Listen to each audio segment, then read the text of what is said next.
Здравствуйте. Сегодня я хочу сделать путешествие по Северной Салтовке, в микрорайону номер 2 по улице Метростроителей. В сегодняшнем видео попадут в обзор такие дома, как Метростроителей 4, 6, 8 и 10. Также будет немножко показан дом по дружбе народов 225 и школа номер 164. Северная Салтовка. Северная Салтовка строилась на протяжении 1984-1993 года. Занимался строительством этого микрорайона ДСК-1, домостроительный комбинат города Харькова. Я сам инженер и люблю прочувствовать немножечко цифры. На Северной Салтовке проживало до 2022 года больше 200 тысяч человек. По численности этот микрорайон сравним с такими городами Украины, как Сумы или Крапивницкий, бывший Кировоград, или Ивано-Франковск, или Луцк. Ну, здесь это снимки с карты ГУФ выполненные. Здесь это мостик. Здесь, по-моему, это 4-й или 6-й дом, не помню точно. Я хочу немножечко показать их вид, какой они имели до войны. Овраг поделил улицу Метростроителей. Четная сторона находится на Северной 2, нечетная на Северной 3. Здесь вот мостик есть такой, здесь пруд, его не видно с этого ракурса. Ну и вот эти дома. Вот 10-й дом, как он выглядел до войны. Вот это 8-й, вот 6-й. Вот эта часть тоже будет интересно увидеть в кадрах. Ну, это кадры довоенные, до 2022 года. А теперь мы перейдем сейчас на просмотр кадров сегодняшнего дня. Путешествие это я сделал 17 марта 2024 года. Воскресный день, это в районе 10 часов. По микрорайону в это время вот он такой безлюдный. Встретил я мужчину, выгуливающего собачку, двух женщин с 2 собачками и еще там одного прохожего. Практически он безлюдный. Это показывает микрорайон, здесь спортивная площадка, площадка для выгула собак. И там дальше пруд сделан, еще дальше за прудом источник, куда люди ходят по воду, за водой. Ну и вот сами дома идут. Вот это 4-й дом. Он его в такое сегодня состояние. Он практически, как и 6-й, 8-й, 10-й, они практически нежилые. Ну, по крайней мере, я не видел жильцов в этих домах. Я хочу сейчас немножко поговорить как инженер о техническом состоянии этих домов. Что-то я видел, чего-то не видел, но как строитель я знаю, что жилой дом, сама коробка железобетонная, составляет всего лишь треть стоимости от всего дома. А вот, например, 6-й сейчас показывает дом. Часть дома, ну, он трехподъездный, так скажем, 3-го подъезда, 4-ю часть полностью демонтировали. Полностью. То есть он разобранный до уровня 1-го этажа, а там немножко второго оставили. То есть 1/12 часть дома просто отсутствует. Здесь ведутся работы на 6-м доме, остальные дома покуда стоят законсервированы. Что еще хочу сказать, что с этих домов, но они разрушены, сделан водоотвод. То есть, когда дома не имеют защиты от атмосферных осадков, они очень быстро ветшают. Вода попадает там в щели между конструкциями, замерзает, размерзается, и дом очень быстро ветшает. Здесь вот в этом доме, в 6-м, еще есть табличка вот такая, паспорт объекта. Здесь есть замовник, срок исполнения. Я хочу немножко поговорить о сроках. Там стоит срок исполнения 24 год, то есть начало 1-й квартал, окончание конец 24 года. Насколько я имею опыт проектирования в строительстве, эти сроки, ну, они реальны, так сказать, выполнить, вложиться в эти сроки вполне возможно. И еще, насколько я имею опыт обживания новостроя, то есть что будет этот дом. Восстановят эту коробку к концу 2024 года. Это уже 10-й дом этого дома. Он будет сдан без внутренней отделки, не будет еще должным образом разведены все коммуникации. И первый год дом практически нежилой. То есть уже 2 года люди остались без жилья, и еще в ближайшие 2 года, это моя точка зрения, я никому ее не навязываю, она, вероятность очень маленькая. Это я уже сейчас пошел посмотреть немножко 164-ю школу и вот и дом, который первые 2 подъезда точно жилые, а третий подъезд под вопросом, потому что там разрушенные квартиры, они практически отсутствуют. Возможно ли коммуникация и все остальное, не знаю. Почему я пошел в эту школу посмотреть? В эту школу ходила моя дочь с 4 класса и до окончания школы. То есть она заканчивала эту школу. Вот, там потом еще построили 172-ю ближе к нам, но мы не стали переводить ребенка в другую школу. И почему остановился вот именно у нас по площадке, вот на это поле мы ходили, бегали, играть в футбол. Тогда здесь был асфальт, асфальтная площадка, вот забор был ниже и был доступ. То есть мы спокойно приходили и играли. Собирались иногда ребята компаниями, командами, играли по очереди, потому что все одновременно вместиться не могли. Это уже дом дружбы 225. Я не планировал его снимать, но меня заинтересовала такая вот интересная вещь. Вот в том месте, вот в этом, с другого угла, нету первых 3 этажей, а остальные все целые. Вот вопрос сложности еще, как это все восстанавливать, потому что несущие стенки по торцам и сбоку, они практически разрушены. И здание висит непонятно на чем. Еще хочу сказать немножечко о этих домах, о квартирах. Дело в том, что квартиры очень многие горели, выгорели. То есть даже несущая способность конструкции обеспечивает их несущую способность, но для жилья, ну, моя точка зрения, эти квартиры непригодны, потому что вымыть сажу, которая впиталась полностью в строительной конструкции, практически невозможно.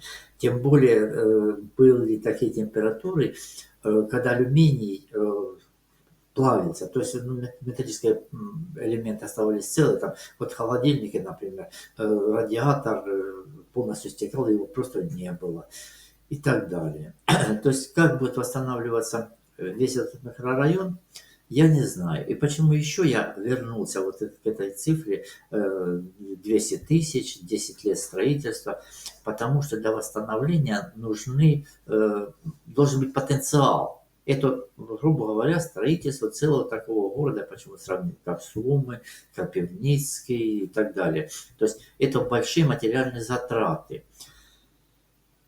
Будут ли они выполнены, и есть ли потенциал сейчас у страны, у государства, я не знаю, потому что я прошел 5 домов, из 5 домов сегодня восстанавливается только 1. Даже если в элементарных, вот в этой графике, на восстановление каждого дома строительной организации нужен год. Потом еще год нужен для отделочников. То есть, если даже вот эти все дома, то есть я только прошел часть 2-го микрорайона Северной Салтовки, а их 5 микрорайонов. И есть микрорайоны, где повреждения намного больше, чем в этом микрорайоне. И есть идей намного меньше. Вопрос меня вот почему так затронул, вот и именно эти дома. Это 163-я серия. Именно в таком доме я проживал с 1991 года по 2009. И когда заходишь, ты видишь свою квартиру, вот та же самая планировка, когда ты видишь ее выгоревшую, без наружных стен, еще без чего-то, это очень сильно, так скажем, цепляет за душу. Почему я не хочу об этом сильно говорить, и люди, которые этого на себе не испытали, они просто этого не поймут. Те, кто испытали, ну, будет еще очередная боль. И еще вот такая вещь, как восстановление. Дело в том, что сегодня просто восстановить эти дома, я считаю, что это ошибкой. Дома уже простояли не менее 30 лет. То есть на 30% они уже были изношены до начала военных действий. вследствие нагрузок, которые не рассчитаны были никакими нормами, и воздействий, механических воздействий, которые тоже не были, и горения высоких температур, эти конструкции были не рассчитаны, просто не предназначены. И какое воздействие будет это иметь на последствия, тоже никому не известно в данной ситуации. Многие дома, вот из этих вот, которые я показал, 4, 6, 8, 10, ну, по крайней мере, я могу сказать, что 8 и 10, их было бы рациональнее снести. Но это вопрос не моей компетенции, это решать властям, государству. А мне просто как обычному жителю города Харькова, харьковчанину, это немножечко больно и трогает за душу. Это все, что я хотел сказать. На этом все. До свидания. До новых встреч. It was March 17th, 2024, Sunday, around 10 o'clock in the morning. Houses 4, 6, 8, and 10 on Metrostroitly Street came into view. House number 225 on Drusby Neredov Street and school number 164. Now I am reviewing the surrounding area. Here you can see a football field, a children's playground, a dog walking area, and just a park area.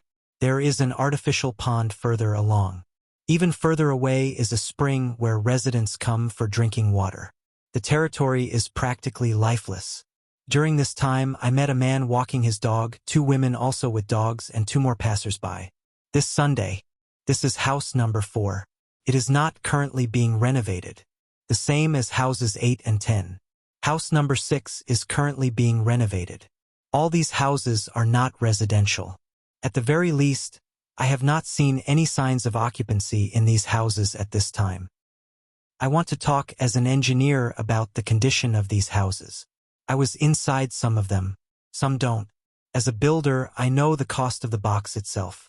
These walls, floor slabs and coverings, partitions, windows and doors make up only a third of the cost of a residential building. For example, houses 6 and 8 require the complete dismantling of a quarter of the entrance. In the 6th of the first and in the 8th of the third entrance. That is, 1/12 part must be completely dismantled and rebuilt. And given that DSK1 has ceased to exist, this will lead to an increase in price. The load system on the foundation cannot be changed. I would like to note that conservation of these houses was carried out. Even temporary drainage from the coatings has been completed. The holes are closed. Temporary shelters for the destroyed coating structures were made. The fact is that when water gets on building structures during freezing, they are severely destroyed. The buildings are rapidly deteriorating. Metro Builder 6. The building is currently being renovated. Here is a sign about the repair data. Completion date, 2024. The house is planned to be completed in the 4th quarter. In my opinion, the deadlines are realistic. But it will be practically a new building. The house will be delivered without finishing work. I lived in an apartment in a new building twice. It is almost impossible to live in such a house for the first year. The work of utility networks is not regulated. In my opinion, house number 6, at best, will be residential no earlier than 2026. Houses number 4, 8 and 10 are now impossible to even predict when they will become residential. Repair work has not yet begun, and this is at least 2 years from the start of work. And the question of production capabilities remains open. Today, many of yesterday's builders are at the front. This is a house near the school. Judging by its appearance, one entrance is non-residential. This is the 164th school. From 1991 to 2009 I lived in Northern Saltovka. My daughter went to this school from the 4th grade. Classes are now remote. But it's Sunday. The sports grounds are empty. When I lived, this football field was always busy. Sometimes everyone couldn't fit in and played to the limit. I also often went to play. Now there is a special coating. And then the site was simply paved and the fence was lower. Access to the field was free. Anyone could come and play.